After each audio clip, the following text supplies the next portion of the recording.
Всем привет! На удивление, вышла еще одна статья на официальном форуме. Игра позволяет вам строить парки и сооружения в самых разных средах, каждая из которых имеет свои уникальные погодные катаклизмы, с которыми вам нужно бороться.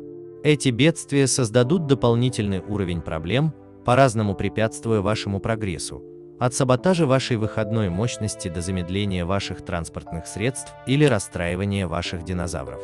Вы столкнетесь с погодными катаклизмами во всех режимах, но вы можете отключить их в режиме песочницы, если захотите. Поговорим о каждой. Песчаные бури. Управляете парком в пустыне. Вам нужно будет следить за песчаными бурями, в буквальном смысле. Это бедствие закроет видимость по всему вашему парку, поэтому сканы рейнджеров, динозавров и рептилий будут очищены, что потребует их повторного сканирования, а конусы видимости гостей будут уменьшены, ограничивая то, что они могут просматривать. Однако плохая видимость не единственная проблема, с которой вам придется столкнуться. Сильный ветер нанесет серьезный ущерб вашему парку. Вы заметите отказы оборудования, наземные транспортные средства будут подвержены отказу двигателя, а электростанции будут периодически терять мощность, а также повреждения зданий, которые потребуют ремонта от команды рейнджеров.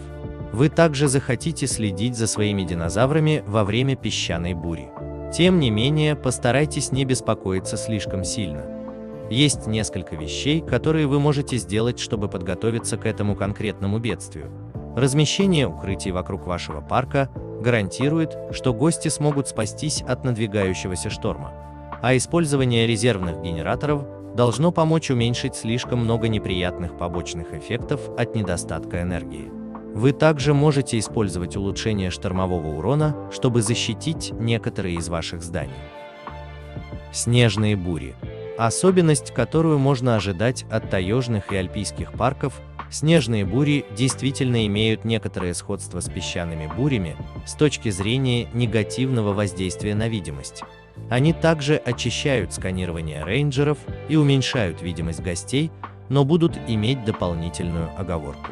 Предотвращение появления ваших динозавров на пользовательском интерфейсе карты, чтобы вы по-прежнему могли видеть их в вольерах, но не их местонахождение в большом парке. Это особенно важно из-за того, что ваши динозавры с большей вероятностью будут травмированы такими условиями, как обморожение во время снежной бури, а наземная техника значительно замедлена. Поэтому вашим МВА, мобильным ветеринарным подразделениям, может потребоваться немного больше времени, чтобы помочь им. Определенно что-то, что нужно учитывать, когда приближается снежная буря. Однако, как и в случае с песчаными бурями, вы сможете предусмотреть некоторые непредвиденные обстоятельства, чтобы защитить свой парк и гостей от этого конкретного бедствия. Наличие укрытий для ваших гостей значительно поможет, когда видимость станет проблемой. Торнадо. Вы будете знакомы с торнадо из первой игры, и если вы играете на карте с умеренным климатом, вам стоит следить за ними. Это бедствие – разрушительный смерч, который охватит ваш парк, оставляя после себя разрушения.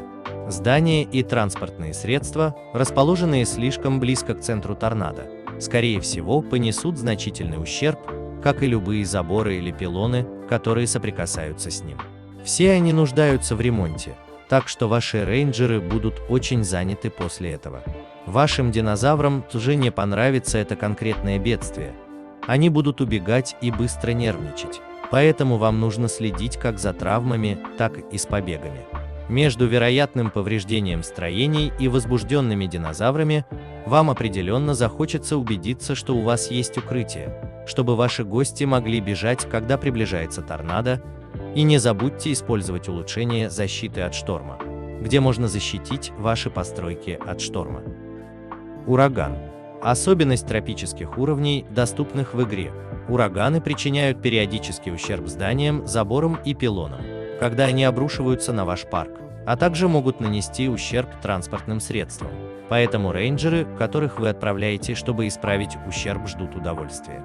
К счастью, это бедствие не сильно повлияет на ваших динозавров, поэтому если у вас есть укрытие для ваших гостей и команда рейнджеров, готовы исправить любой нанесенный ущерб, вы сможете справиться с тропическим штормом. Я надеюсь, что вам понравился этот более подробный взгляд на то, что вы можете ожидать от новых погодных катаклизмов, с которыми вам придется столкнуться, и что вы почувствуете себя еще более подготовленным, чтобы справиться с ними. Не забудьте подписаться на канал, чтобы узнать обо всех событиях Jurassic World Evolution 2, который выйдет 9 ноября.